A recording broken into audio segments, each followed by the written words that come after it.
Truth is, we have the means to make this world a better place, but it's a dictatorship. We're just crash dummies, test subjects, guinea pigs. They used to use animals for trial and error test studies, but now they just use us.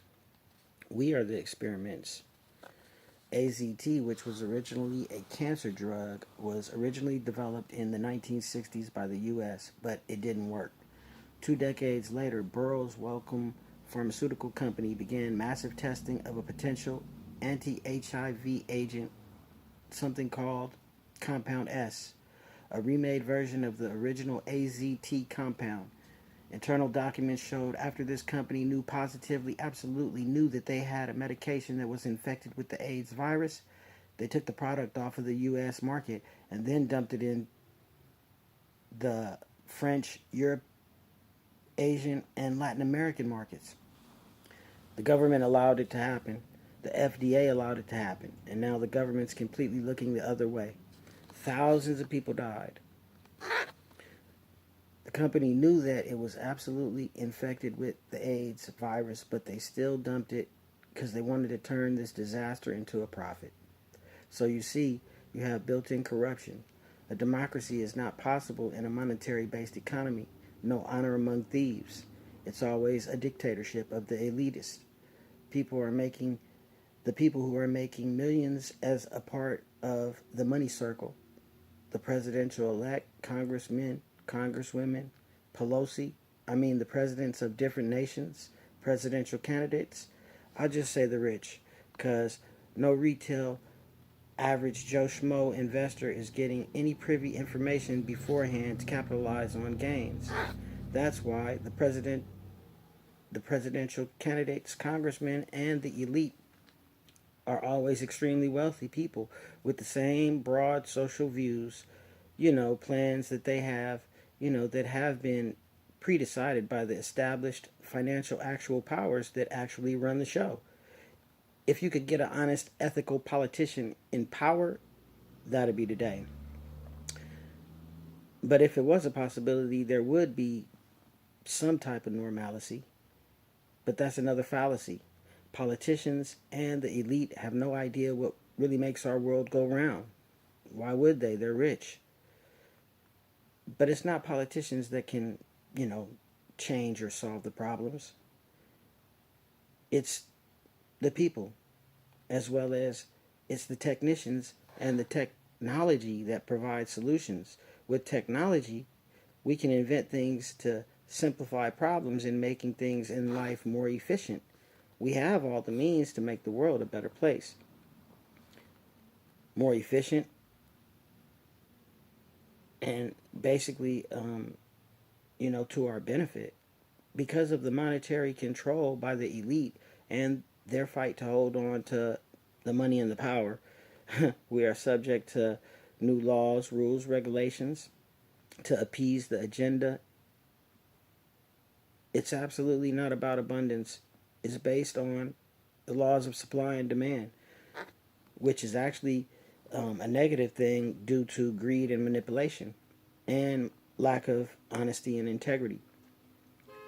If a diamond company finds 10 diamonds during diamond harvesting, the cost to buy a diamond has decreased between the cost and profit per diamond, and the diamond would drop in price. Fact is, efficiency, sustainability, and abundance are enemies to the elite's economical system. To put it into a word, it is the mechanism of scarcity and production price. Maintaining scarcity of diamonds, they burn diamonds to regulate supply for demand, thus higher diamond prices. So what does it mean? Basically, what does it mean for society? Um, Scarcity, produced naturally or through manipulation, is a beneficial condition for industry. It means that sustainability and abundance will never occur in a profit based system because it goes against the very nature of the structure. So it is impossible to have a world without war and poverty and continual advanced technology to its to its efficient and productive system. And it's also impossible to expect human beings to behave and be truly ethical in decent ways simply because of instincts are, to evaluate and emulate the examples given. Greed, bigotry, prejudice, you know, they have always been prevalent in the world's cultures. Instead of abundance in morals and values, it is technology devised by human ingenuity that frees humanity, that increases our quality of life. Look, there's more than enough to go around for everyone. You know what I'm saying? Everything comes from the earth. Logically speaking, air is free, water is free, right? But of course, we know that you have another case. It's double think. You pay for water. Um, you know, you basically pay for air through a carbon tax. You know what I mean? And there will be payments from here on out, just like they have always been payments from the beginning. If you were paying with money or labor, and if you didn't have either one of those, you were paying with your life.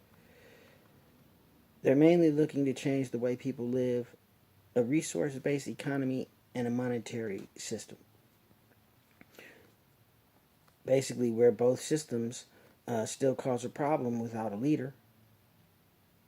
In the monetary system, the people's concerns are secondary. It's all about supply and demand. How much money can you get? If there's a problem in society, there's no money to gain, no need to solve the problem. In a resource based economy, mainly leaning on progression of technology, we can create abundance to improve everybody's lifestyle, to maintain the environment and create abundance all over the world. All of the supposed environmentally friendly technology that's basically destructively dangerous because of its instability under unknown conditions and occurrence of unexpected incidents, possibly catastrophic, could happen.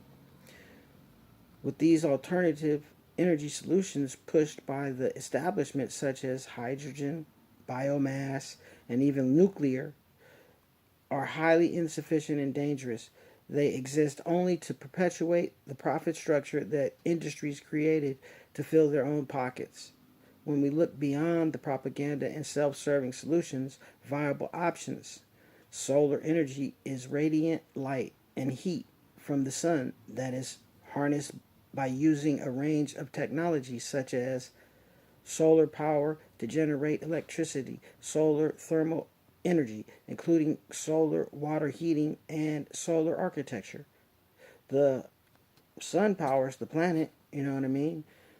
There's also a wind turbine, which converts kinetic energy into electrical energy. Now, they generate over 650 gigawatts of power with 60 gigawatts added each year. There are 5,787 wind turbines